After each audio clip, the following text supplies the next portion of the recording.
नमस्कार दोस्तों। डेट है आज की 1 जनवरी 2025। स्वागत है आपका आज के करंट अफेयर डिस्कशन में। चलिए डिस्कशन स्टार्ट करते हैं। डिस्कशन स्टार्ट करने से पहले नए वर्ष की आप सबको बहुत बहुत शुभकामनाएं। ये वर्ष आपके लिए ढेरों खुशियाँ लेके आए। अब देखो प्रीलिम को ज़्यादा टाइम नहीं बचा है, तो आप अच्छे से मेहनत करो और इस साल जो भी आपने लक्ष्य बनाए हैं, जो रेजुलेशन रखे हैं, उसको पूरा करने की पूरी कोशिश करो। पूरी तरह से मेहनत करो, अच्छे से पढ़ाई में लग जाओ। किसी भी हालत में इस साल कुछ ना कुछ आपको अचीव करना ही है। तो इस मकसद के साथ में पढ़ाई स्टार्ट करते हैं।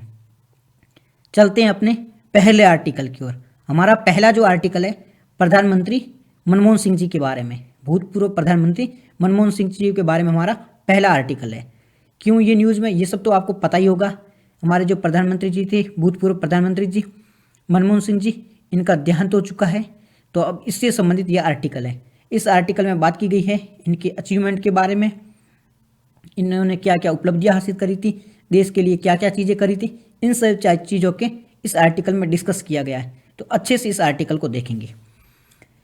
बात करें मनमोहन सिंह जी के बारे में, तो इनका जन्म है 26 सितंबर 1932 को। कहाँ हुआ था? पाकिस्तान में। पाकिस्तान में एक गांव है गाहा, जिसका नाम है, गांव का नाम है गाहा, पाकिस्तान में। अभी वहाँ पर इनका जन्म हुआ था। आज़ादी के बाद में ये, पार्टीशन के बाद में ये भारत आ गए। भारत में जो पंजाब में चंडीगढ़ यूनिवर्सिटी है, वहाँ पर इन्होंने इकोनॉमी की पढ़ाई करी और आगे की पढ़ाई के लिए ये कैम्ब्रिज यूनिवर्सिटी चले गए। तो ये इनके बारे में है। कौन कौन सी इन्होंने डिग्रियाँ हासिल करी है? तो पंजाब यूनिवर्सिटी से इन्होंने इकोनॉमी की पढ़ाई करी। इकोनॉमिक की पढ़ाई है वो कहाँ से करी? पंजाब यूनिवर्सिटी से। उसके बाद में कैम्ब्रिज यूनिवर्सिटी से ट्राइपोस है, और जो ऑक्सफोर्ड है, यहाँ से इकोनॉमी में डीफिल की डिग्री इन्होंने प्राप्त करी। तो कई अच्छी अच्छी इन्होंने डिग्रियाँ भी हासिल करी थी। उसके बाद में इन्होंने इनके इकोनॉमिक कैरियर के बारे में बात करें तो ये 1991 से 1996 1991 से 1996 तक वित्त मंत्री के रूप में इन्होंने कार्य किया। भारत की ये फाइनेंस मिनिस्ट्री के रूप में इन्होंने 91 से 96 तक कार्य किया था। इस दौरान जो महत्वपूर्ण एलपीजी रिफॉर्म लाई गई थी वो इनके कार्यकाल में लाए गए थे। एक बार एलपीजी रिफॉर्म के बारे में बात कर लेते हैं। क्या हुआ था? 1991 से पहले भारत की जो स्थिति थी वो पूरी तरह से खराब थी।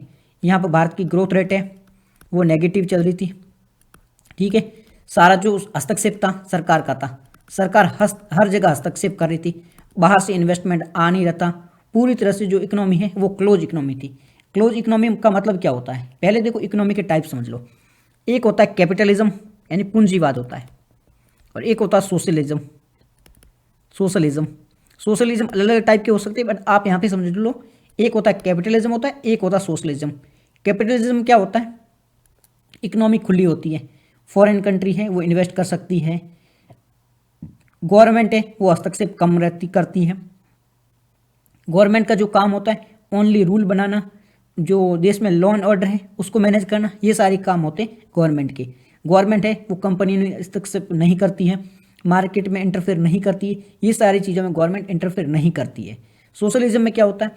सोशलिज्म में गवर्नमेंट है वो हर चीज़ पे कंट्रोल रखती है। आप एग्जाम्पल ले सकते हो रसिया का, ये कम्युनिज्म का ही है। जो कम्युनिस्ट पार्टी होती है उसी का ही पार्ट है सोशलिज्म।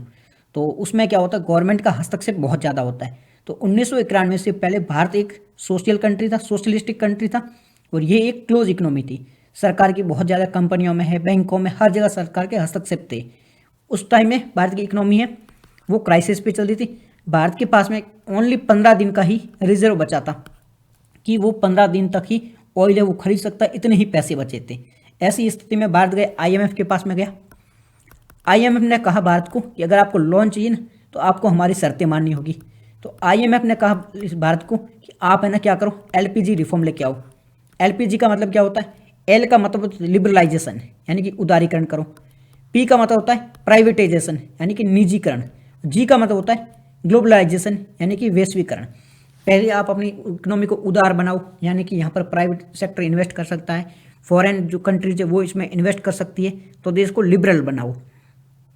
फिर इसे प्राइवेटाइजेशन करो, यानी कि प्राइवेट सेक्टर का बहुत ज़्यादा इसमें इंटरफेयर बढ़ जाए, प्राइवेट सेक्टर इसमें काम कर सके। फिर ग्लोबल, पूरे ग्लोबलाइजेशन जोड़ो, वैश्वीकरण से जोड़ो, बाहर के देशों के साथ में कनेक्ट करो, बाहर का देश आप में इन्वेस्ट करे, आपके साथ ट्रेड करे, आप उनके साथ ट्रेड करो, ये हमारी शर्तें मानते हो तो हम आपको लोन देंगे। मनमोहन सिंह भारत के फाइनेंस मिनिस्टर थे और उनको इन सारी चीज़ों का पता था, तो उन्होंने भारत को ओपन किया। काफ़ी इनका विरोध भी हुआ था कि जो ये एलपीजी रिफॉर्म है ये देश के लिए घातक सिद्ध होंगे, बट ये एलपीजी रिफॉर्म लेके आई और आज हम देख रहे हैं कि हमारा देश कहाँ है, उसमें एलपीजी रिफॉर्म की एक महत्वपूर्ण भूमि रही है। अगर ये पहले ही ले लिए गए होते तो आज इकोनॉमिक की कंडीशन है वो चाइना से बेहतर होगी। तो ये एलपीजी रिफॉर्म लाने में मनमोहन सिंह जी का एक महत्वपूर्ण योगदान था। तो ये एलपीजी रिफॉर्म के बारे में हमने देख लिया। उसके बाद में ये फाइनेंस मिनिस्टर रहे थे 91 से 96 तक, 1991 से 1996 तक ये फाइनेंस मिनिस्टर के रूप में इन्होंने कार्य किया था। ठीक है, एलपीजी रिफॉर्म इनके टाइम में आए थे जो हम ऑलरेडी देख चुके हैं, और भी कई सारी इनके टाइम में काम किए गए थे। प्रधानमंत्री के रूप में इन्होंने 2004 से लेके 2014 तक भी ये प्राइम मिनिस्टर के रूप में इन्होंने कार्य किया था। एज ए प्राइम मिनिस्टर इन्होंने कार्य किया था। और प्राइम मिनिस्टर के रूप में इनकी उपलब्धियों की बात करें, इनके अचीवमेंट के बारे में बात करें तो इकोनॉमिक ग्रोथ, इनके टाइम में इकोनॉमिक ग्रोथ है वो अच्छी रही थी। इकोनॉमिक ग्रोथ है इनिशियल टाइम में 7 से 8% के बीच में रही थी इनिशियल टाइम में, तो इकोनॉमिक ग्रोथ है वो अच्छी रही थी। साथ ही साथ में इन्होंने इंफ्रास्ट्रक्चर को, जो बुनियादी ढांचा है उसको डेवलप करने में काफ़ी महत्वपूर्ण भूमिका निभाई थी। आईटी सेक्टर को स्ट्रॉन्ग करने में भी काफ़ी महत्वपूर्ण भूमिका निभाई थी। तो आईटी सेक्टर है, सर्विस सेक्टर है, हमारा जो इंफ्रास्ट्रक्चर है उसे डेवलप करने में काफ़ी महत्वपूर्ण भूमिका इन्होंने निभाई थी। फिर बात करते हैं कुछ ऐतिहासिक नीतियों की या स्कीम की। तो इनके सामने, इनके जो समय हैं, इनके टेन्योर के दौरान कई इंपॉर्टेंट पॉलिसीज लाई गई थी, कई इंपॉर्टेंट योजनाएं लाई गई थी, जैसे कि मनरेगा। मनरेगा का क्या था? रोजगार देना, गांवों में लोगों को रोजगार देने के लिए मनरेगा स्कीम लाई थी, तो वो मनमोहन सिंह जी के टाइम में लाई गई थी। उसके बाद में right to information act, RTI, ये कब लाया गया था? RTI एक्ट ये 2005 में लाया गया था। तो इसके माध्यम से सरकार की जो जिम्मेदारी है, जवाबदेही, वो तय करने में, पारदर्शिता करने में, ट्रांसपेरेंसी करने में बहुत ही महत्वपूर्ण कदम था ये। तो RTI एक्ट है वो इनके समय में लाया गया था। फिर है food safety act. Food safety act ये कब लाया गया था? ये 2013 में लाया गया था। तो इसने भी महत्वपूर्ण भूमिका निभाई थी। उसके बाद में राइट टू एजुकेशन एक्ट है, ये 2009 में लाया गया था। तो वो भी इन्हीं के समय में लाए गए थे। तो ये कुछ इंपॉर्टेंट कानून थे, कुछ इंपॉर्टेंट अधिनियम थे, ये कुछ इंपॉर्टेंट स्कीम थी। इसने देश के भविष्य को बदलने में एक महत्वपूर्ण योगदान दिया था। तो ये इनके समय में किए गए थे। इसके साथ ही साथ में अमेरिका के साथ में परमाणु समझौता किया था, न्यूक्लियर डील की थी, न्यूक्लियर डील की थी अमेरिका के साथ में। देखो, इससे पहले भारत है ना, वो किसी देश के साथ से परमाणु नहीं खरीद पाता था। अगर न्यूक्लियर नहीं खरीद पाएगा, न्यूक्लियर बनाने के लिए, परमाणु संयंत्र बनाने होते हैं, उसके लिए क्या करना होता है? इसके लिए कई चीज़ों की आवश्यकता होती है। ठीक है, रिएक्टर वगैरह बनाने, तो उसमें कई सारी चीज़ों की आवश्यकता होती है, यूरेनियम वगैरह है। तो भारत है वो खरीद नहीं पाता था, क्योंकि भारत पे बैन लगा हुआ था। अमेरिका भारत के खिलाफ था, तो भारतीय खरीद नहीं सकता था। तो ये भारत ने 2008 में ये जो मनमोहन सिंह जी थे, PM थे इस समय, इनका काफ़ी विरोध भी हुआ था कि अमेरिका के साथ में ये डील नहीं करनी है। इनकी जो सहयोगी सरकारें थी, जिनके साथ में ये मिलकर काम कर रहे थे, सहयोगी पार्टी थी, उन सब ने भी इसका विरोध किया था कि ये कदम नहीं लिया जाना चाहिए। बट इन्होंने इन सब की डर को साइड में रखते हुए स्ट्रॉन्ग मैसेज दिया और इस कदम को उठाया और अमेरिका के साथ में परमाणु समझौता किया। इसका काफ़ी बड़ा फायदा देखने को मिला। पहले भारत है वो यूरेनियम वगैरह नहीं खरीद पाता था, तो अब भारत है वो यूरेनियम खरीद पा रहा है, वो इसी समझौता की वजह से। तो ये परमाणु समझौता करने में मनमोहन सिंह जी ने एक महत्वपूर्ण भूमिका निभाई थी। वैश्विक मान्यता, भारत को ग्लोबल लेवल पर रिकॉग्नाइजेशन भी मिला है। मोदी जी कहते हैं कि हमने ग्लोबल लेवल पर फेमस किया है, कांग्रेस बोलती है कि हमने फेमस किया है ग्लोबल लेवल पर भारत को ग्लोबल लेवल पर किसी ने फेमस नहीं करा। देखो, अच्छी बात है, इन्होंने काम करे थे। मैं ये नहीं कह रहा कि मनमोहन सिंह जी ने काम नहीं करे थे या मोदी जी ने काम नहीं किया है, बट भारत को पहचान है वो भारत की वजह से मिली है, किसी एक इंडिविजुअल की वजह से नहीं। सरकारें काम करती है, सरकारों की वजह से फ़र्क पड़ता है, बट आपके देश में पोटेंशियल होना चाहिए। पोटेंशियल भारत में था, भारत के लोगों में था। 140 करोड़ की पब्लिक है, ऑटोमेटिक पहचान मिलनी ही है। ठीक है, पूरा देश, पूरा वर्ल्ड हमसे चलता है, हम पूरे वर्ल्ड से नहीं। वो कहा जाता है कि इतनी पब्लिक है कि कहीं पे भी पत्थर मारोगे ना तो वो इंडियन को ही लगेगा। ठीक है, वो बात है। चैलेंज कुछ देखने को मिले थे। इनका जो कार्यकाल था ना, इस दौरान कुछ क्रिटिसिज्म भी होता है, कुछ चैलेंज भी देखने को मिले थे। क्या क्या चैलेंजेस थे? तो इस दौरान करप्शन और घोटाले बहुत ज़्यादा देखने को मिले थे, बड़े बड़े स्कीम देखने को मिले थे, बड़े बड़े करप्शन के जो आरोप लगे थे। क्या क्या थे? 2G स्पेक्ट्रम, 2G जो स्पेक्ट्रम है वो घोटाला इस टाइम में देखने को मिला था, ये बहुत ही बड़ा स्कीम था। उसके बाद में कॉमनवेल्थ गेम है, ये भी बहुत बड़ा स्कीम था। और कोल जो घोटाला है, कोल स्कीम है, ये भी बड़े बड़े घोटाले इनके टाइम में देखने को मिले थे। तो इन पर कई क्रिटिसिज्म भी हुआ था इनका कि इनके टाइम में घोटाले बहुत ज़्यादा हुए थे, स्कैम बहुत बड़े बड़े लेवल पर देखने को मिले थे। और साथ ही साथ में इनकी आलोचना भी होते हैं कि जो इनका जो कार्यकाल था ना, ये कुछ बार है ना वो निर्णय नहीं ले पाते थे, तो अनिर्णय मतलब डिसीजन नहीं ले पाते थे। तो ये भी इनके टाइम का क्रिटिसिज्म होता है कि ये निर्णय नहीं ले पाते थे। और लास्ट में जो इनका कार्यकाल था ना 2010 के बाद में है ना, धीरे धीरे जो भारत की ग्रोथ रेट थी उसमें कमी देखने को मिली थी। स्टार्टिंग में तो 8% चल रही थी, पर धीरे धीरे ये 5% तक आ गई थी, तो कमी भी देखने को मिली थी। इसी के बाद में ये करप्शन की वजह से तो 2014 में गवर्नमेंट चेंज हुई थी, मोदी जी की गवर्नमेंट आई थी। तो सबसे बड़ा मुद्दा मोदी जी का क्या था? हम गवर्नमेंट चेंज करेंगे तो भ्रष्टाचार मिटाएंगे, सबका साथ सबका विकास, तो यही तो मुद्दा था। इसकी वजह से तो सरकार बनी थी मोदी जी की। तो करप्शन बहुत ज़्यादा हुए थे। गुणों की बात करें तो ये ईमानदार थे, विनम्र थे और कई अच्छे अच्छे गुण थे। इनको सज्जन राजनेता के रूप से माना जाता है। लोग इनकी बुराई कम करते थे, क्योंकि ये है ना किसी को बिलो द बेल्ट जाके बात नहीं करते थे। आजकल के टाइम में तो क्या होता है कि कोई भी अगर विपक्ष का है तो वो किसी भी लेवल पे जाके बोल सकता है। आपने एक बार सुना होगा मोदी जी को ये वर्ड भी बोला गया था, मैं नाम तो नहीं बोलूँगा, बट बहुत ही अभद्र वर्ड भी बोले गए थे मोदी जी के खिलाफ। तो भाई वो प्रधानमंत्री यार देश के, आप यार कुछ भी नहीं बोल सकते ना। राहुल गांधी जी को भी बार बार ये वर्ड बोला जाता है, पप्पू बोला जाता है, ठीक है। ये वर्ड नहीं यार, मोदी जी को नीच बोला गया था, तो ये वर्ड नहीं बोल सकते ना। राहुल गांधी जी को इस वर्ड से संबोधित किया जाता है, नहीं यार वो बहुत बड़े लीडर हैं। आप बिलो द बेल्ट तो एटलीस्ट नहीं जान सकते हो, और आप तो बड़ी पोस्ट पे हो, तो आपको तो शोभा नहीं देता ना। तो ये है ना, Manmohan Singh below the belt नहीं जाते थे, एक लेवल पे क्रिटिसिज्म करते थे, ठीक है। तो अच्छे नेता थे, तो सज्जन राजनेता के रूप में जाना जाता है। और अभी उसके बाद में भी अच्छी इन्होंने भूमिका निभाई है। इनको कई अवार्ड भी मिले थे, ठीक है। इनको 1956 में अवार्ड मिला था, 1955 में है, इनको सम्मान है पद्म विभूषण से सम्मानित किया गया था। तो इनको कई अवार्ड भी मिले हैं। तो ये हमारा पूरा आर्टिकल था मनमोहन सिंह जी के बारे में। अब हम बात करेंगे नेक्स्ट आर्टिकल में। नेक्स्ट जो आर्टिकल है वो रेड पांडाज के बारे में, क्या है क्यों है ये चर्चा में। बात करें रेड पांडाज की, तो सबसे पहले ये न्यूज़ में क्यों है। देखो मनमोहन सिंह जी के बारे में अगर यूपीएससी क्वेश्चन पूछे न पूछे, बट इनके बारे में ये जो रेड पांडाज है ये क्वेश्चन पूछा जा सकता है। एक जो प्राइम मिनिस्टर रह चुके हैं उनके बारे में क्वेश्चन पूछने का जो चांस है वो कम है। और एक हम बात कर रहे हैं रेड पांडाज, जो कि एक एनिमल है, बट इसमें क्वेश्चन पूछा जा सकता है। तो आप देख रहे हो इंसानों से भी ज़्यादा इनकी वैल्यू है, यूपीएससी के दृष्टिकोण से तो है ही। तो बात करें रेड पांडाज की, तो ये चर्चा में क्यों है। एक है जूलॉजिकल पार्क है, क्या नाम है इसका, पद्मा नायडू जूलॉजिकल पार्क है। कहाँ पर है ये, पद्मा नायडू जूलॉजिकल पार्क है, यह है दार्जिलिंग में। तो पद्मा नायडू जूलॉजिकल पार्क जो कि दार्जिलिंग में है, इसमें जो अपना एक देश है नीदरलैंड है, यहाँ से रेड पांडाज को लाया गया है।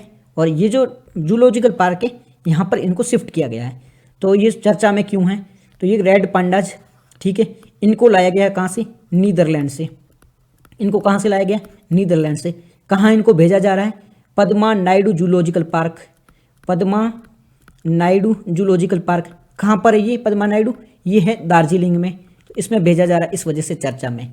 तो पहली चीज़ याद रखना, पद्मा नायडू जूलॉजिकल पार्क जो कि दार्जिलिंग में है, यहाँ पर रेड पांडाज को जो कि नीदरलैंड से लाए जा रहे हैं इनको भेजा जा रहा है, इस वजह से ये चर्चा में। बात करें रेड पांडाज के बारे में, सबसे पहले जो रेड पांडाज है ना, इनका साइंटिफिक नाम क्या है, वैज्ञानिक नाम क्या है, याद रखने की आवश्यकता नहीं है। क्यों, क्या यूपीएससी वैज्ञानिक नाम नहीं पूछती। देखो अभी तक तो यूपीएससी ने पूछा नहीं है, मोस्ट ऑफ टाइम में यूपीएससी पूछती नहीं है। वैसे हर बार एक स्पीसीज मिल जाती है, तो स्पीसीज के आप साइंटिफिक याद नाम रख लोगे ये कम ही चांस है। कुछ चीज़ें याद रखो, IUCN की कैटेगरी याद रखो, कहाँ पाया जाता है ये चीज़ याद रख लो। अगर कोई नेशनल पार्क वगैरह की बात है वो चीज़ याद रखो, ये इंडेंजर्ड है या नहीं वो चीज़ याद रखो, फिर ये वहाँ का एंडेमिक है या नहीं ये चीज़ याद रख लो। तो स्पीसीज से रिलेटेड बस इतनी जानकारी याद रख लो। अब तो देखो यूपीएससी भी बिलो द बेल्ट जाती है, कहीं बार तो वो पड़ जाती है ना, उसकी खासियत भी पूछ लेती है। एक बड़ी पूंछ वाला बंदर है, पाया जाता है वो नॉर्थ ईस्ट में, नाम बताओ, ऐसा भी यूपीएससी पूछ लेती है। तो कई बार तो बिलो द बेल्ट भी चली जाती, पर थोड़ी बहुत जो जानकारी कम हो सकती है उसको तो कम करो भाई। साइंटिफिक नाम तो याद नहीं रहते भाई, मेरे को तो नहीं रहते, आपको रहते तो वो कर लो। तो बात करें रेड पांडाज की, तो रेड पांडाज कहाँ कहाँ देखने को मिलते हैं। पहले वैज्ञानिक नाम हमने देखा, हमें याद रखने की आवश्यकता नहीं है। ये 2 प्रकार के होते हैं, इनकी जो प्रजाति होती है इनके 2 प्रकार होते हैं। एक होते हैं विशाल पांडाज जिसे जायंट पांडाज कहा जाता है, दूसरे होते हैं रेड पांडाज। रेड पांडाज यानी लाल पांडा, दूसरा होता है विशाल पांडा, 2 प्रकार के होते हैं। रेड पांडाज है सिक्किम का स्टेट एनिमल है। सिक्किम का स्टेट एनिमल कौन सा है, तो सिक्किम का स्टेट एनिमल है वो रेड पांडाज है। यहाँ पर इसकी 2 सब स्पीसीज है, भारत में 2 सब स्पीसीज है इसकी। कौन कौन सी है यहाँ पर, एक होता है हिमालयन रेड पांडाज, और दूसरी है चाइनीज़। तो भारत में 2 रेड पांडाज की स्पीसीज है, एक है हिमालयन रेड पांडाज, दूसरी है चाइनीज़ रेड पांडाज। दोनों के बीच में अंतर क्या है, इस एक रिवर है, इसको याद रखना, अरुणाचल प्रदेश की एक रिवर है जिसका नाम है सियांग के ऊपर की ओर है वो कौन से हैं, चाइनीज़ रेड पांडाज, नीचे है वो हिमालयन रेड पांडाज है।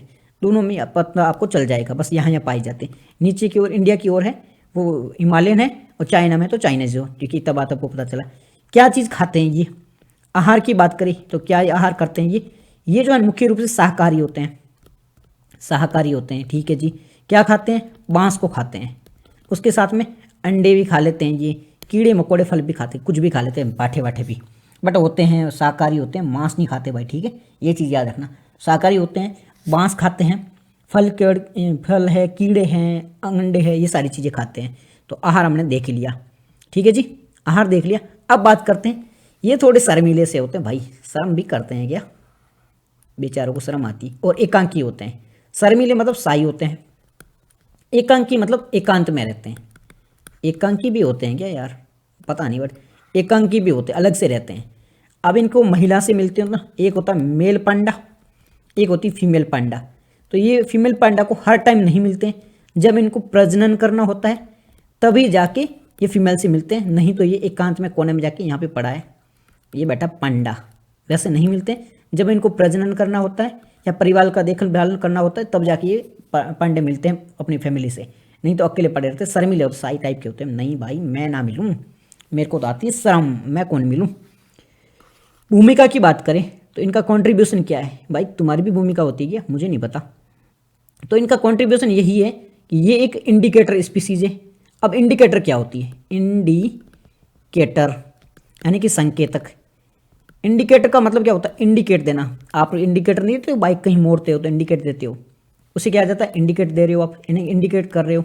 इंडिकेट का मतलब संकेत दे रहे हो। तो ये पांडे किस प्रकार का संकेत देते हैं, ये पांडे होता है ना, ये भी संकेत देता है। क्या संकेत देता है कि अगर आपका जो पर्यावरण है, एनवायरमेंट है, जो इकोलॉजी है सही रूप से चल रही है तो ये पांडे वहाँ पर है तो वो सही रूप से चल रही है। अगर पांडे खत्म हो गई इसका मतलब है जो आपकी इकोनॉमी सही काम नहीं कर रही है। तो ये पांडा जो होते हैं ना, ये इंडिकेटर स्पीसीज होते हैं, ये बताते हैं कि आपकी जो इन्वायरमेंट है, जो इकोलॉजी है, जो सिस्टम इकोसिस्टम है वो सही से काम कर रहा है, यहाँ पे वहाँ पे दिक्कत है कि नहीं है, वो सारी चीज़ें हैं वो इंडिकेट करने का काम इन पांडोज का है, जो पांडे हैं इनका है। इतनी बात आपको समझ में आ गई होगी। फिर कैसे ये इंडिकेटर स्पीसीज के रूप में भूमिका निभाते हैं, क्या करते हैं, ये बांस के बीज खाए फिर दूसरी जगह जाएंगे, फिर जो इनका मल वगैरह त्यागेंगे तो नया बांस उगेगा। तो पहली भूमिका ये हो जाएगी। दूसरी तो बीजों के प्रसरण में भूमिका निभाते हैं। फिर बांस होते हैं वो तेज़ी से ग्रो करते हैं तो पूरे जंगल को कवर कर सकते हैं, तो ये बांस को खा जाते हैं, इसलिए जो बांस की वृद्धि होती है उसको भी रेगुलेट करते हैं, नियंत्रित करते हैं, तो इसमें भी मदद करते हैं। साथ ही साथ में जो तेंदुए होते हैं वो इनको खाते हैं, तो तेंदुओं के लिए भोजन की भी व्यवस्था करवाते हैं ये पांडे। भाई अगर जो अनाज वनाज खत्म हो जाएगा तो हम मर जाएंगे ना, तो ये तेंदुओं का है वो अनाज के रूप में भूमिका निभाते हैं। बेचारे तेंदुओं के तो मज़े पड़े हैं, बट इनकी तो नुकसान ही है ना भाई। हम इंडिकेट करके कर क्या रहे हैं, दूसरों के लिए शिकार बन के भी भूमिका निभा रहे हैं क्या यार ये तो बुरी कंडीशन है। दूसरों के लिए शिकार बन रहे हैं और कह रहे हैं कि हमारी बड़ी भूमिका है, हम इंडिकेट कर रहे हैं। भाई हमें नहीं करना इंडिकेट, हमें तो आप कुछ भी नाम दे दो बट किसी का शिकार मत बनाओ। तो ये उनके शिकार करते हैं बेचारे, जो तेंदुए बंदे होते खाते हैं इनको। इस प्रकार से ये भूमिका निभाते हैं एनवायरनमेंट में। तो आपको ऐसी भूमिका निभानी है, कोई आके ये ना बोले कि भाई मेरे को इसको मारना है इसलिए इसकी भूमिका नहीं। यार हम दुनिया पे रूल करने वाले हैं। ऐसी भूमिका थोड़ी होगी कि हमें कोई मार रहा है फिर हमारी भूमिका है, नहीं यार, मार खाने वाली भूमिका नहीं होनी चाहिए। कलर कैसा होता है इनका, रेड एंड ये ब्राउन, इस टाइप का कलर होता है। ब्राउन कलर होता है, रेड कलर होता है, लाल और भूरा कलर होता है। इनके जो फर होते हैं ना, ये फर है इनकी, अभी मैं फोटो भी दिखाऊंगा। तो ये है ना रेड और ब्राउन कलर का इनका फर होते हैं, और जंगल में खुले घूमते रहते हैं। और इनमें लंबी जो पूंछ होती है वो संतुलित में काम, नहीं तो गिर जाते हैं ऐसे। तो इनकी पूंछ होती है, लंबी होती है ऐसे। ये फोटो तो कैसी बनी मेरे को नहीं पता। तो लंबी पूंछ होती है, वो काम करते हैं। फर हैं वो सर्दियों में इनकी सहायता भी करते हैं, गर्मी में बनाए रखने में मदद करते हैं। ये वृक्षवासी होते हैं, वृक्ष पे बैठे रहते हैं, पर्वतों पे आसानी से चढ़ जाते हैं, ठीक है। तो वृक्षवासी होते हैं। अगर अपना मोस्ट ऑफ टाइम होता है पेड़ पर बैठे रहते हैं बेचारे, ऐसे पेड़ के टहनी उस पर बैठे रहते हैं, एकांत में बैठे रहते हैं, शर्मिले तो होती हैं। तो अधिकतर हमारा टाइम है वो जंगलों में पेड़ों पर बैठे काटते हैं। कहाँ कहाँ देखे जाते हैं, भूटान है, चाइना, भारत, म्यांमार, नेपाल, यहाँ पर सब जगह देखे जाते हैं। 50% है वो हिमालय में देखे जाते हैं, ईस्टर्न जो हिमालय है वहाँ पर देखे जाते हैं। खतरा क्या है इनके लिए, पेड़ों की कमी हो रही, बांस की कमी हो रही, ये खतरा है। IUCN की इंडेंजर्ड यानी संकटग्रस्त में आते हैं। साइट की अपेंडिक्स 1 में, वाइल्ड लाइफ प्रोटेक्शन एक्ट की अपेंडिक्स शेड्यूल 1 में आते हैं। ये चीज़ याद रखना है, इंडेंजर्ड 1.1, ये चीज़ याद रखना है, इंडेंजर्ड 1.1, इंडेंजर्ड 1.1 चीज़ें याद रखनी है। रेड लिस्ट में कौन सा है, इंडेंजर्ड। आप ये पूछूंगा आपको, ऐसे याद नहीं रहेगा। एक बार देखो फोटो देख लो, ये होते रेड पांडाज। ये ब्राउन कलर के फर है, रेडिश ब्राउन है। ये पूंछ देखो कितनी लंबी है, तो सर्दियों में इनकी मदद भी करते हैं ये फर वगैरह है। इस टाइप का कलर होते हैं, साई टाइप के होते हैं बेचारे, मरने में भूमिका निभाती, मर के भी ये भूमिका निभा जाते हैं, ठीक है। तो ये पांडे को एक बार देख लो। और हमने देख लिया था सिक्किम का जो स्टेट एनिमल है। IUCN की कौन सी कैटेगरी में आता है, ये क्वेश्चन जरूर बताओ। IUCN की इंडेंजर्ड में, साइट्स 1 और जो वाइल्ड लाइफ प्रोटेक्शन एक्ट उसके शेड्यूल 1 में आते हैं। किस प्रकार का खाना खाते हैं, ये हार्बीवोरस होते हैं, हार्बीवोरस होते हैं, फ्रूट इंसेक्ट वगैरह खाते हैं, बांस इसका मुख्य भोजन है। साई होते हैं, सॉलिटरी होते हैं, साई यानी शर्मिले होते हैं, और सॉलिटरी यानी अकेले रहते हैं, एकांत में रहते हैं। रोल क्या होते हैं, इंडिकेटर स्पीसीज के होते हैं, बीजों को बिछेड़ने में काम करते हैं, फॉरेस्ट जो इनको खाते हैं बांस वगैरह को, और किसी के लिए ये वो बन जाते हैं, शिकार भी बन जाते हैं। कलर किसका होता है, रेडिश ब्राउन होता है, हम ऑलरेडी देख चुके हैं।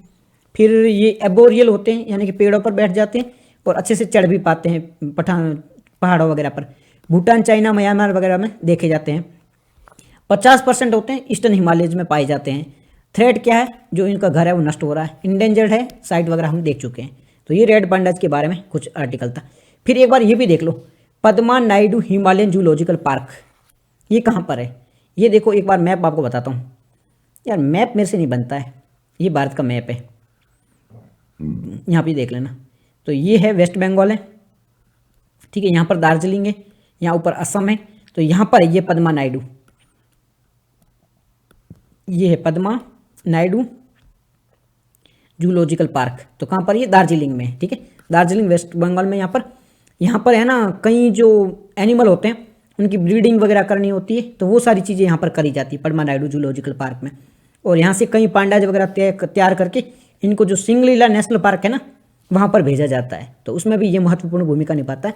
तो ये चीज़ याद रखना कि पद्मा नायडू जूलॉजिकल पार्क कहाँ है, ये दार्जिलिंग में, वेस्ट बंगाल में। तो ये इसके बारे में भी इन्फॉर्मेशन आपको पता होनी चाहिए।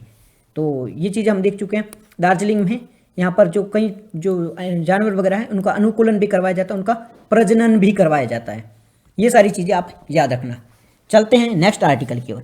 नेक्स्ट जो हमारा आर्टिकल है, विकसित पंचायत कर्मयोगी पहल के बारे में। विकसित पंचायत कर्मयोगी पहल, विकसित पंचायत कर्मयोगी पहल के बारे में, विकसित पंचायत कर्मयोगी इनिशिएटिव के बारे में। विकसित पंचायत कर्मयोगी इनिशिएटिव है क्या, याद रह गया। विकसित पंचायत कर्मयोगी इनिशिएटिव है क्या, सबसे पहले इसकी शुरुआत किसने करी थी, कौन सी मिनिस्ट्री के द्वारा इसकी शुरुआत की गई थी। विकसित पंचायत कर्मयोगी इनिशिएटिव की शुरुआत कार्मिक इतना बड़ा याद नाम रहे, इसे पेंशन मंत्रालय के द्वारा शुरू किया गया था। इसे पेंशन मंत्रालय के द्वारा शुरू किया गया था। इसे पेंशन मंत्रालय के द्वारा शुरू किया गया था। तो क्या है न्यूज, न्यूज ये है कि पेंशन यानी कि कार्मिक लोक शिकायत और पेंशन मंत्रालय ने सुशासन दिवस के मौके पर, सुशासन दिवस के अवसर पर विकसित पंचायत कर्मयोगी पहल की शुरुआत की। क्या है स्कीम, स्कीम का नाम है विकसित पंचायत कर्मयोगी पहल, ठीक है। ये पहल इनिशिएटिव है। कब शुरू किया गया इसको शुरू किया गया सुशासन दिवस, गुड गवर्नेंस दिवस पर। कब मनाया जाता है ये, ये 25 दिसंबर को मनाया जाता है। क्यों मनाया जाता है? अटल जी का बर्थडे है, अटल जी का बर्थडे है, तो अटल जी के बर्थडे के दिन मनाया जाता है सुशासन दिवस, गुड गवर्नेंस। और इस दिन है वो सेलिब्रेट की जाती है, वो पहल की जाती है, विकसित पंचायत कर्मयोगी पहल, वो इनिशिएटिव शुरू की जाती है। ये किसकी पहल है या कौन सी मिनिस्ट्री इसको लेके आई थी? तो कार्मिक, लोक शिकायत और पेंशन मिनिस्ट्री द्वारा, पेंशन मिनिस्ट्री के द्वारा इसे लाया गया था। तो ये चीज़ें याद रहेगी। सुशासन दिवस के मौके पर, सुशासन दिवस 25 दिसंबर को मनाया जाता है, अटल जी की जयंती है इस दिन। ये कौन सी मंत्रालय की ये पहल है? तो ये कार्मिक, लोक शिकायत और पेंशन मंत्रालय की ये पहल है। अब बात करते हैं इसके उद्देश्य की। इस स्कीम में होता क्या है? इस स्कीम में देखो, हमारी जो पंचायत होती है ना, पंचायत को स्ट्रेंथ करने का काम किया जाता है, पंचायतों की क्षमता बढ़ाने का काम किया जाता है, उनकी योग्य बनाने का काम किया जाता है। पंचायत में कौन होते हैं? पंचायत में होते हैं सरपंच होते हैं, सरपंच होते हैं और कुछ अधिकारी भी होते हैं जैसे ग्राम सेवक, पटवारी वगैरह। अब उनको इतना नॉलेज होता नहीं है कि कोई भी स्कीम है उसमें किस प्रकार से भागीदारी निभाई जा सकती है। तो अब ये टारगेट है कि जो स्कीम्स होती हैं, जो योजनाएं होती है, उनमें जो ये अधिकारी होते हैं, जो पंचायत लेवल पे काम करते हैं, जो सरपंच वगैरह होते हैं, इनकी भूमिका बढ़ाने के लिए, योजना बनाने में इनकी भूमिका सुनिश्चित करने के लिए उनको है वो ट्रेन किया जाएगा, उनको इस प्रकार से शिक्षित किया जाएगा। तो उनको प्रशिक्षण देने के लिए, उनको शिक्षित देने के लिए ये एक पहल लाई गई है। तो विकसित पंचायत, पंचायत को विकसित करना, कर्मयोगी, जो काम करने वाले उनको योग्य बनाना है। तो ये किसकी है? ये पेंशन मंत्रालय की है। अपना सुशासन दिवस पे इसे मनाया जाता है, ठीक है, इसे शुरू किया जाता है। और जो पंचायत है उनको मजबूत करने का ये काम है। एक जो हमारा अभियान है प्रशासन गांव की, उसकी ये शुरू की गई थी इसी के तहत। तो क्या क्या चीज़ें याद रखनी है? पहली बात, विकसित पंचायत कर्मयोगी पहल कौन सी मिनिस्ट्री के द्वारा शुरू की गई थी? कार्मिक, लोक शिकायत और पेंशन मंत्रालय के द्वारा इसे शुरू किया गया था। इसमें ये कब शुरू की गई थी? सुशासन दिवस पर। सुशासन दिवस कब मनाया जाता है? 25 दिसंबर को। क्यों? अटल जी की जयंती है। क्या किया जाएगा इसमें? पंचायतों को मजबूत किया जाएगा और जो अधिकारी होते हैं उनको ट्रेन किया जाएगा। प्रशासन गांव की ओर ये अभियान है, इसके तहत विकसित पंचायत कर्मयोगी पहल है वो शुरू की गई है। बस इतनी चीज़ आपको याद रखनी है, ठीक है जी? याद रहेगा, पक्का रहेगा याद? चलें आगे, ठीक है, चलते हैं हमारे नेक्स्ट आर्टिकल की ओर।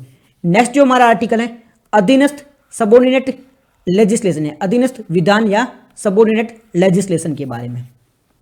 क्या है आर्टिकल? अधीनस्थ विधान, सबोर्डिनेट लेजिस्लेशन। पहले इस मतलब को समझो। अधीनस्थ का मतलब क्या होता है?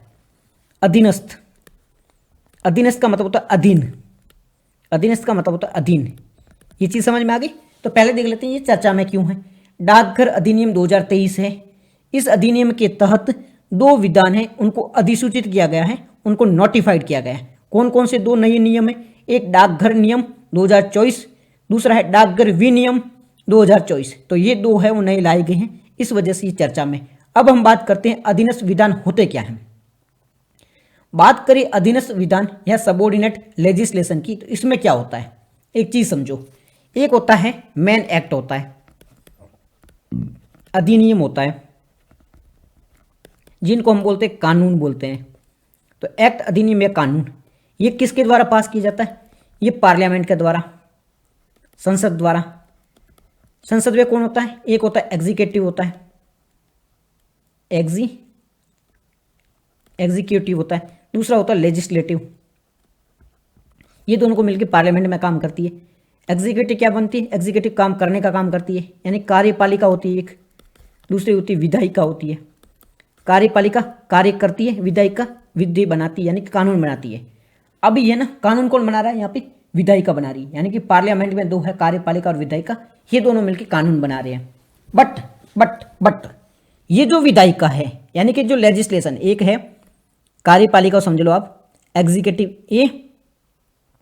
ये कार्यपालिका है, तो यहां समझ लो कार्यपालिका और यहां पे विधायिका। अब कार्यपालिका काम करती, विधायिका है वो कानून बनाती है, पर विधायिका क्या करती है, यानी कि लेजिस्लेशन क्या करती है?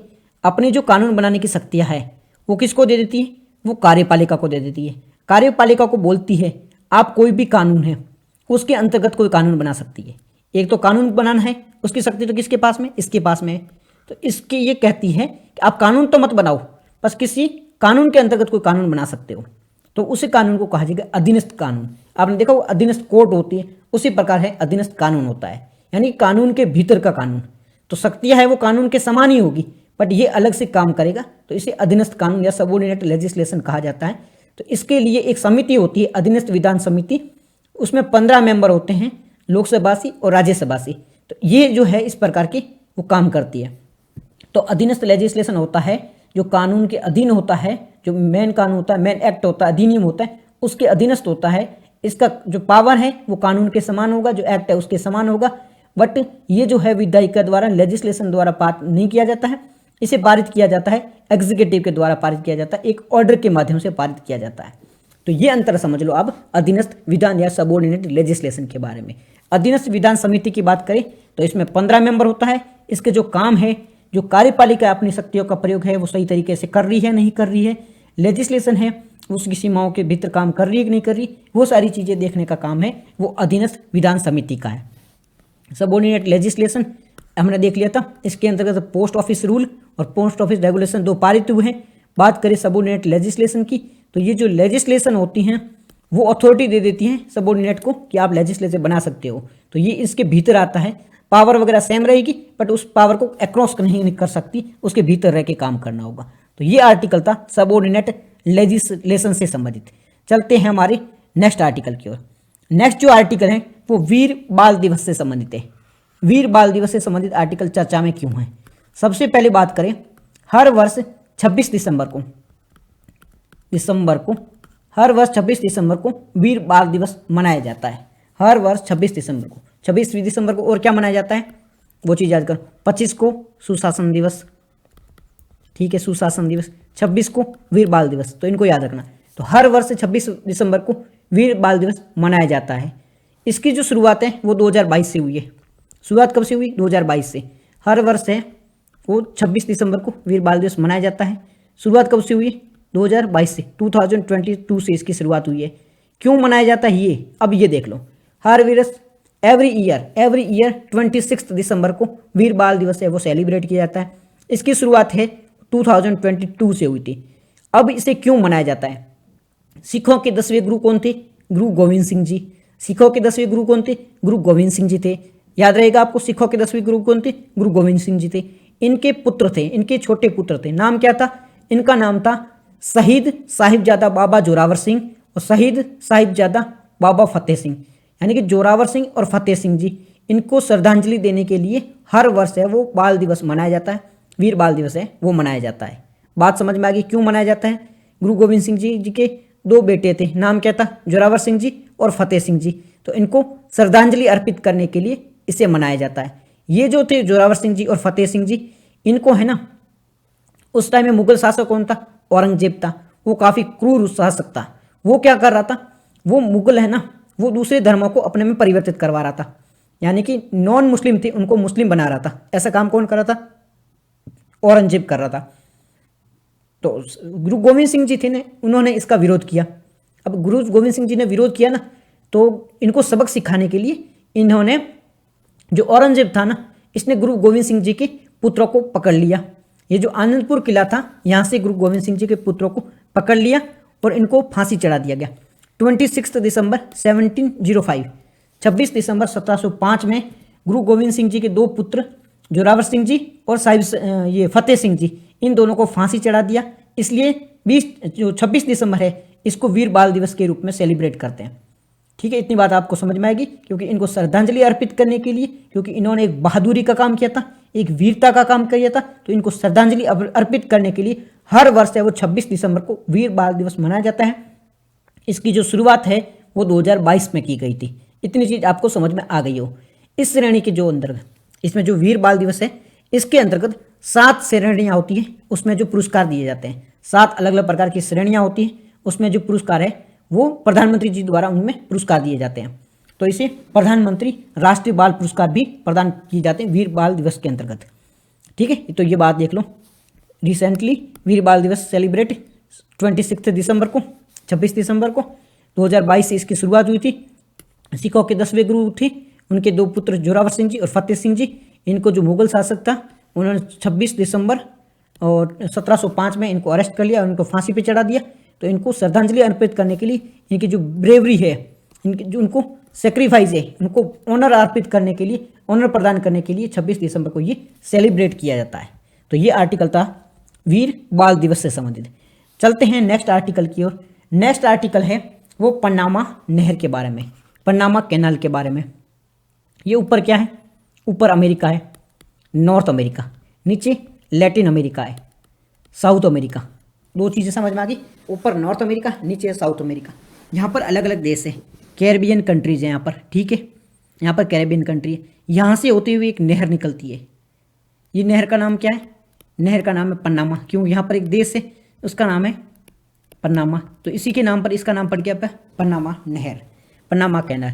ये एक मैन मेड है, मैन मेड का मतलब होता है आदमियों द्वारा निर्मित की गई। ये एक कृत्रिम नहर है जो कि मानव ने बनाई है, क्योंकि पहले क्या होता था, अगर यहाँ से कोई सामान आपको लेके आना है और अमेरिका के सैन फ्रांसिस्को वगैरह भेजना है, तो पूरे नॉर्थ अमेरिका को, ये जो साउथ अमेरिका है उसको क्रॉस करके आना पड़ता था। तो इसमें टाइम बहुत ज़्यादा लगता था और बाकी सारी चीज़ों का भी नुकसान होता था।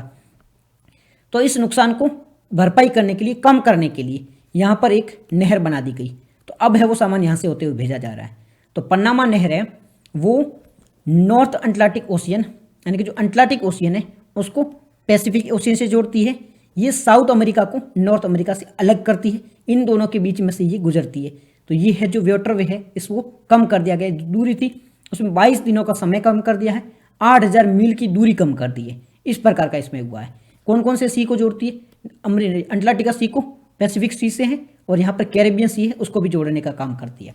यहाँ पर एक गेटून झील है, वो भी इसके माध्यम से होते हुए प्रवाह होता है। और न्यूज़ में क्यों है, वो पागल सन की राष्ट्रपति है ना ट्रंप, कुछ भी बोल देता है, उन्होंने बोला हम यहाँ पे कब्जा करेंगे, इस वजह से न्यूज़ में है। तो ये यहाँ से होकर रास्ता गुजरता है, ठीक है। और यहाँ पे है जो कैरेबियन सी है, ये नॉर्थ अटलांटिक ओशियन है, ये साउथ पैसिफिक ओशियन है, साउथ अमेरिका, नॉर्थ अमेरिका, यहाँ से जोड़ने के लिए बनाई गई है। तो ये चीज़ समझ में आ गई है। नेक्स्ट आर्टिकल है ग्रीनलैंड के बारे में। तो यहाँ पर वही अपना ट्रंप क्या बोल रहा है, ये है ग्रीनलैंड। तो ट्रंप बोल रहा है किसको, ग्रीनलैंड किसका पार्ट है, ये पहले बताओ जरूर। ग्रीनलैंड कौन से देश का पार्ट है, ग्रीनलैंड किसका पार्ट है, जल्दी बताओ। ग्रीनलैंड डेनमार्क का है, ग्रीनलैंड किसका है, डेनमार्क का। तो ग्रीनलैंड को, डेनमार्क को बोला अमेरिका ने, ट्रंप ने बोला कि आप है ना ग्रीनलैंड हमें बेच दो, हमें ग्रीनलैंड को खरीदना है। अब अमेरिका इसको क्यों खरीदना चाहता है वो तो अमेरिका का पता, हमें नहीं पता। अमेरिका यहाँ पे यार वर्चस्व बढ़ाना चाहता है, कुछ रिसोर्सेज होगा वहाँ पे उसको पकड़ना चाहता है, वो सारी चीज़ें होगी। हम बात करते हैं ग्रीनलैंड की। तो ग्रीनलैंड है ना वो कहाँ पर है, ये है नॉर्थ अटलांटिक ओशियन में, जो उत्तरी अटलांटिक सागर है, महासागर है, वहाँ पर ये लोकेटेड है। इसका जो आधा हिस्सा है वो कहाँ पर है, आर्कटिक ओशियन में, जो आर्कटिक है उसमें आता है, और नीचे वाला ओशियन है वो अटलांटिक ओशियन में आ गया है। यहाँ पर है ना सर्दी बहुत ज़्यादा रहती है, इसलिए यहाँ पे बर्फ़ की चादरें पड़ी रहती है। यहाँ पर पेड़ पौधे वगैरह बहुत कम हैं, इंसान बहुत कम रहते हैं। और क्या, कनाडा के आसपास, ये कनाडा है, यहाँ के कनाडा के जो आइलैंड है उसके आसपास ही ये है। और यूरोपीय जो देश है नज़दीक कौन सा है, यहाँ पर ये आइसलैंड है, ये यूरोपियन कंट्री, आइसलैंड भी यूरोपियन है, ठीक है। तो यूरोपियन कंट्री इसके नज़दीक कौन सा है, आइसलैंड है, कनाडा के नज़दीक है। फिर बात करें इनकी ज्योग्राफी विशेषता की, तो कई रिवर है यहाँ पर। रिवर की बात करें तो यहाँ पे वाटसन रिवर है, और भी कई सारी रिवर है यहाँ पे, कुछ कई पर्वत भी है। तो वो सारी चीज़ें इंपॉर्टेंट है नहीं। तो इस बात देखना, ग्रीनलैंड की लोकेशन आपको पता होनी चाहिए है कहाँ पर, और ये पार्ट कौन से देश का है, तो ये डेनमार्क का पार्ट है। इतनी चीज़ आपको पता होनी चाहिए, ठीक है जी। अब चलते हैं नेक्स्ट आर्टिकल की ओर। ये ग्रीनलैंड आपको देख लिया, कैपिटल कौन सी है, नूक इसकी कैपिटल, ठीक है, नूक। ये ग्रीनलैंड के बारे में आर्टिकल था, ये देख लो। ये ग्रीनलैंड है, ये आइसलैंड है, ये कनाडा है, ठीक है, ये अटलांटिक ओशियन है, कुछ ऊपर पार्ट ये आर्कटिक में आता है। और सबसे बड़ा आइसलैंड है, सबसे बड़ा जो कहा जाता है ना आइसलैंड, वो ये सबसे बड़ा आइसलैंड यही है। लार्जेस्ट आइस सीट है, सेकंड लार्जेस्ट आइस सीट है यहाँ पर। सबसे बड़ा अंटार्कटिक है, सेकंड नंबर पे ये आता है। और ये बहुत बड़ा आइसलैंड है, यानी कि महाद्वीप है, सॉरी द्वीप है, पानी के चारों ओर तो उसे द्वीप कहा जाता है। तो सबसे बड़ा द्वीप है वो ग्रीनलैंड ही है। आइसलैंड से भी बड़ा है, ठीक है, आइसलैंड इसके पास में देश है, और ये आइसलैंड से भी बड़ा है। वाटसन वगैरह कुछ नदियाँ भी यहाँ पे है। तो ये पूरा आर्टिकल था ग्रीनलैंड के बारे में। कैपिटल कौन सी, नूक इसकी कैपिटल है। बात करें नेक्स्ट आर्टिकल की ओर। नेक्स्ट जो आर्टिकल है वो हमारा प्रधानमंत्री राष्ट्रीय बाल पुरस्कार के बारे में। क्यों है ये चर्चा में, तो सबसे पहले चर्चा की बात करें तो महिला एवं बाल विकास मंत्रालय के द्वारा प्रति वर्ष है वो प्रधानमंत्री राष्ट्रीय बाल पुरस्कार है वो प्रदान किए जाते हैं। तो हर वर्ष महिला एवं बाल विकास मंत्रालय के द्वारा राष्ट्रीय बाल पुरस्कार यानी कि प्रधानमंत्री बाल पुरस्कार है वो प्रदान किए जाते हैं। तो पहली चीज़ आपको पता चल गई होगी कि हर वर्ष है ये दिए जाते हैं। प्रधानमंत्री राष्ट्रीय बाल पुरस्कार है वो एवरी ईयर दिए जाते हैं। अगर क्वेश्चन कहीं पे पूछा जाए क्या ये 2 साल में दिए जाते हैं, क्या 5 साल में दिए जाते हैं, तो ऐसा नहीं है, ये प्रत्येक वर्ष है वो दिए जाते हैं। पहली बात समझ में आई। दूसरा, इसे कौन देता है, तो महिला एवं बाल विकास मंत्रालय, women and child development ministry द्वारा ये दिए जाते हैं। दूसरा पॉइंट समझ में आ गया। पहला हर वर्ष, दूसरा महिला एवं बाल विकास मंत्रालय के द्वारा दिए जाते हैं। क्यों दिए जाते हैं? बच्चों में ऊर्जा, क्षमता, जोश वगैरह बढ़ाने के लिए ये दिए जाते हैं। ये भारत में दिए जाने वाले बच्चों को जो अधिक अवार्ड दिए जाते हैं ना, भारत में बच्चों को जो अवार्ड दिए जाते हैं उसमें सर्वोच्च नागरिक सम्मान है।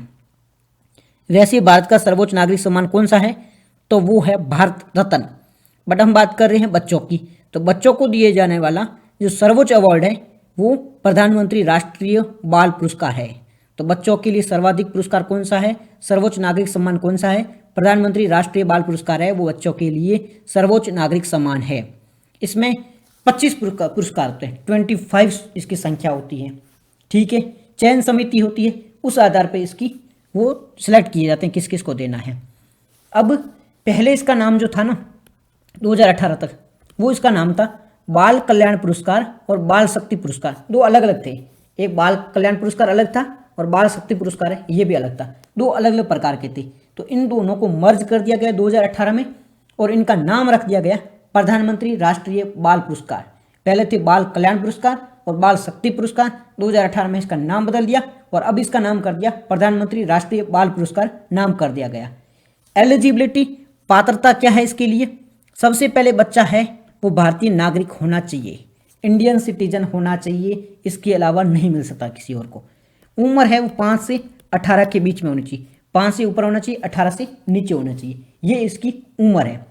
ठीक है, अब जब है ना आप 16 आपने है ना फॉर्म भरना है, आपकी उम्र है 16 वर्ष, आपको फॉर्म भरना है इसके लिए, तो है ना 2 साल पहले आपने कुछ काम किया होना चाहिए। मतलब जब भी आप फॉर्म भर रहे हो उससे 2 साल पहले आपने वो काम करा होना चाहिए जिसके लिए आप पुरस्कार दे सकते हो। 7th कैटेगरी कौन कौन सी है? ब्रेवरी है, बहादुरी, art and culture, environment, innovation, science technology, social service और स्पोर्ट। इन फील्ड में आपने कोई अच्छा काम किया है तो आपने बहादुरी की है, bravery, art and culture, environment, innovation, science technology, sport और सोशल सर्विस, इसमें कुछ अच्छा काम किया तभी आपको ये अवार्ड मिलेगा। ब्रेवरी, बहादुरी, कला, संस्कृति, पर्यावरण, नवाचार, विज्ञान, प्रौद्योगिकी, सामाजिक और खेल, इसमें जो अच्छा काम करेगा उनको ये अवार्ड मिलेगा। तो ये इसकी 7 श्रेणियां हैं। कौन कौन सी श्रेणियां? 7 श्रेणियां। श्रेणियां आपको याद रखनी, बहादुरी है, कला है, पर्यावरण है, नवाचार है, विज्ञान है, सामाजिक और खेल है, इनमें ये अवार्ड दिए जाते हैं। 2024 के लिए 19 जो बच्चे हैं उनको सेलेक्ट किया गया है। ब्रेवरी के लिए 1 है, साइंस टेक्नोलॉजी के लिए 1 है, इनोवेशन के लिए 1 है, एक बहादुर होगा, एक विज्ञान में होगा, एक इनोवेशन में होगा, 3 हो गए। फिर जो सोशल सर्विस है उसमें 4 हैं, फिर जो स्पोर्ट है उसमें 5 है और जो चिल्ड आर्ट एंड कल्चर है उसमें 7 है। 7 5 12 और 4 कितने हो गए? 12 4 16, 16 और 3 19, 19 सेलेक्ट किए गए हैं इस वर्ष के लिए। तो यहीं भी बात की गई है। ठीक है जी, इतनी सी बात है। फिर बात करें बाल कल्याण पुरस्कार की, तो ये जो बाल कल्याण पुरस्कार है इसका नाम बदल दिया गया है। अब अभी जो हम पढ़ रहे थे प्रधानमंत्री बाल पुरस्कार है, ये इसका नाम, इसकी शुरुआत की गई थी 1979, 1979 में इसकी शुरुआत की गई थी। तो पहले इसका नाम क्या था? बाल कल्याण पुरस्कार था। 2018 में क्या नाम कर दिया? प्रधानमंत्री बाल कल्याण पुरस्कार कर दिया गया।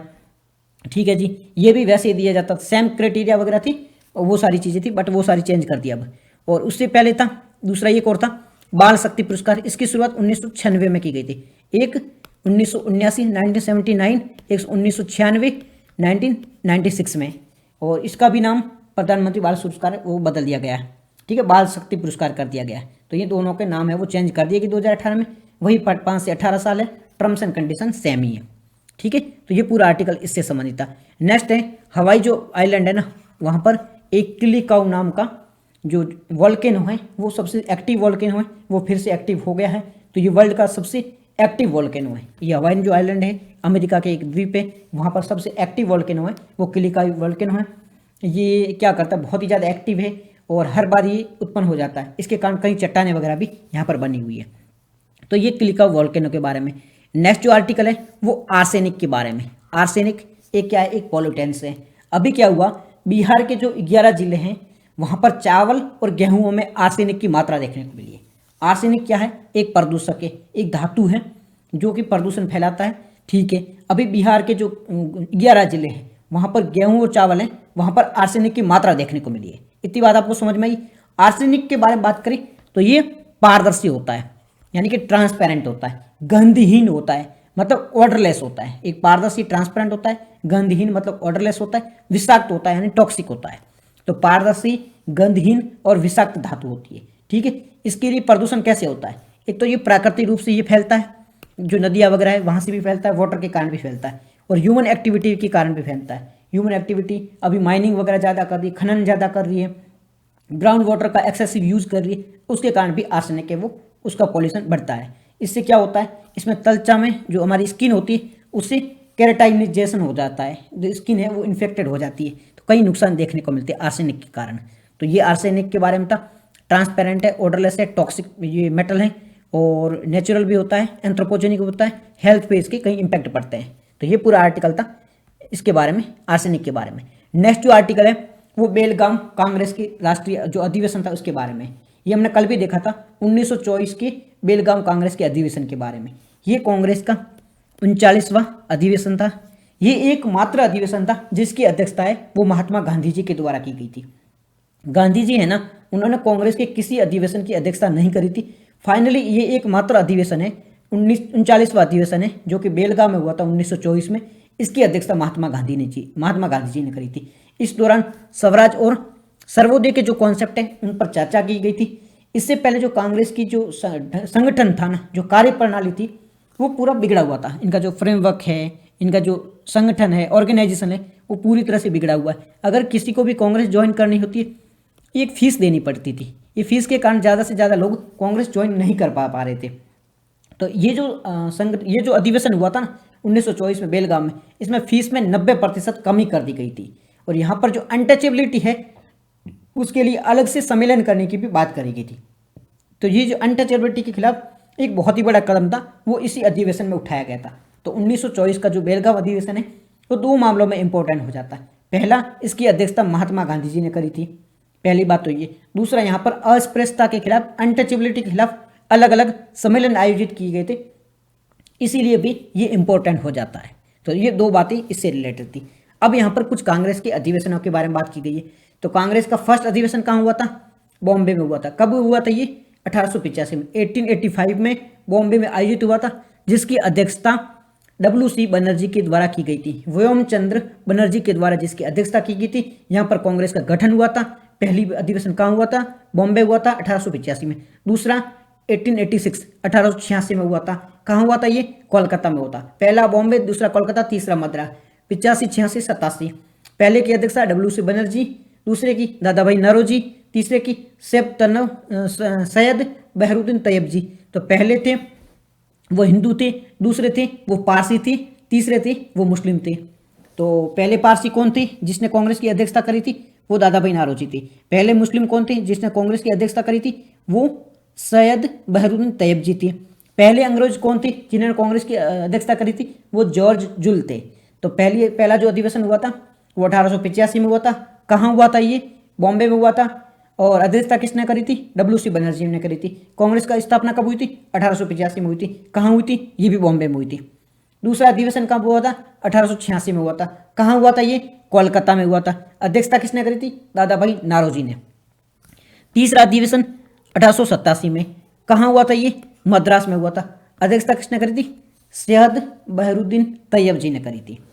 ठीक है, यहाँ पे ये चीज़ें याद रखना, पहला मुस्लिम कौन था, पहला पारसी कौन था, पहला अंग्रेज कौन था, ये सारी चीज़ें भी याद रखना।